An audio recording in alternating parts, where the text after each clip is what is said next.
Hello everybody and welcome back to my mapping scenario. This is as far as we made it so far.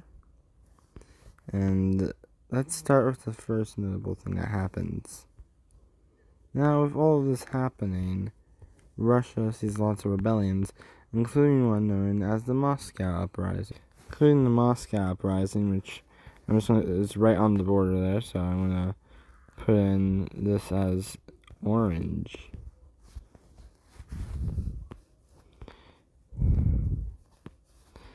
And with the it's like right on the border, wrong place. Right, with the Moscow Uprising, which is right there, I'm pretty sure.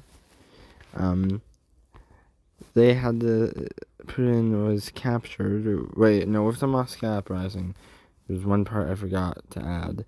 During the Moscow Uprising, quickly, because the troops realized this would be a time they could take advantage, they quickly encircled Moscow and captured Moscow and basically all of that. And with this, Russia has to surrender, bringing them into the surrender point of the war. With this, many other countries sue for peace, such as Afghanistan suing for peace, Iran suing for peace, and Pakistan suing for peace. Meanwhile, China does not give up.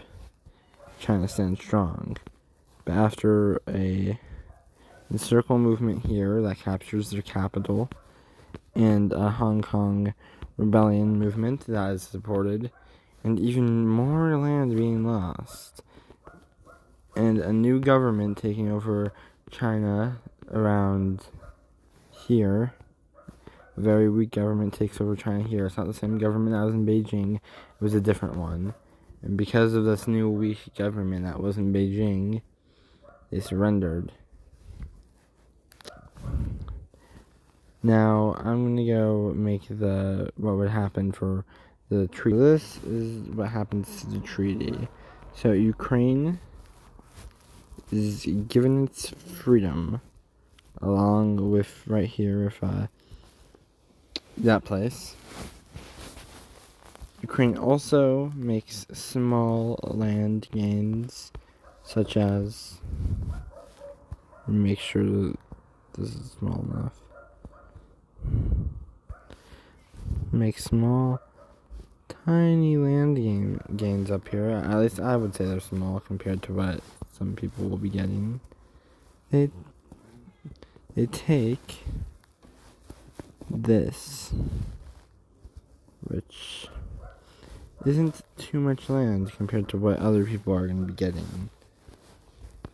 Belarus is also set free and gets its independence, as you know, yeah. And then this, now some people are gonna really like this. Let me just quickly take this. Some people are really gonna enjoy this.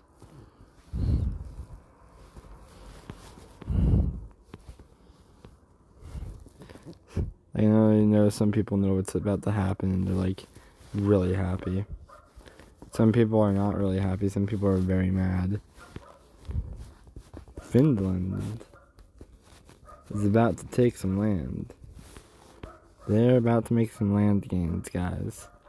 We're about to see a greater and chunkier Finland, boys. Get ready. Bigger and chunkier Finland. Finland takes that land. Boom, this is Finland now. It's big, it's chunky, strong. Also, Karelia gained its independence, though not as much as you would think it would, because Finland's still on this land. Though Karelia gained its independence, the Republic of Karelia, it got this much land. So say hello to the Republic of... Oh wait, wrong color. Say hello to the Republic of Karelia. Now, Russia was overthrown and became the Republic of Russia, but first there are some more land gains. And let's get to those. So the first land gain that we have is some land that these people are about to acquire, the Georgians.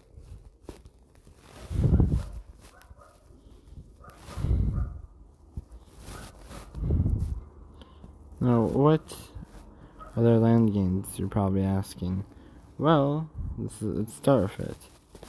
That much. They're probably like, whoa, why'd they gain that much? So even though it was a push, like a thing mixed with Ukraine, it was mostly the Georgians that took the majority of the Caucasus. Which, let's get to the Caucasus now. Do you know what happened to them? At least this region of it. They're a free nation now, known as the Republic of the Caucasus. They wanted to be freed. Now, the rest of Russia is now known as the Russian Republic, and it's free, like this. But yeah, and also let me...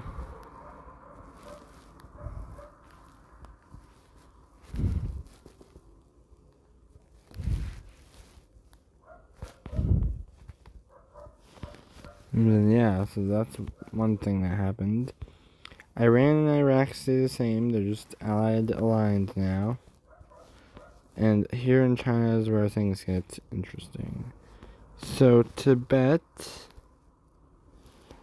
has gained its... Oh my gosh.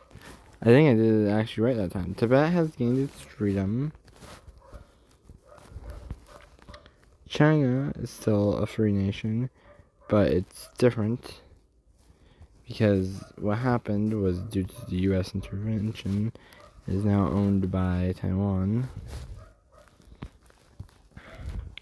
This right here no longer exists. There's no North or South Korea. There's just Korea.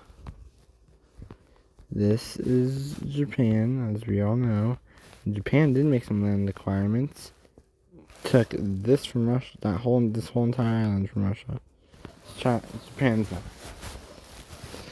Hong Kong was also set free as its own independent nation. It didn't ally with anyone yet.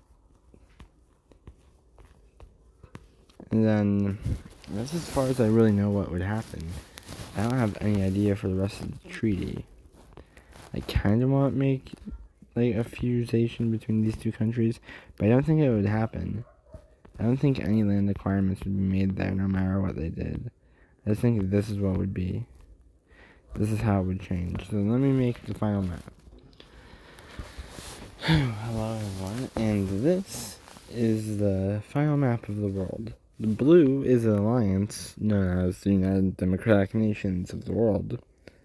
And the red is just a coalition opposite to them. Their goal is to keep themselves safe.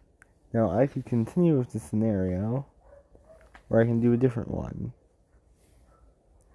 I don't really care in the end, but I don't exactly like how it ended, since I do think it is very unrealistic. But I believe it's fine, and that if I did another one, it may be more realistic.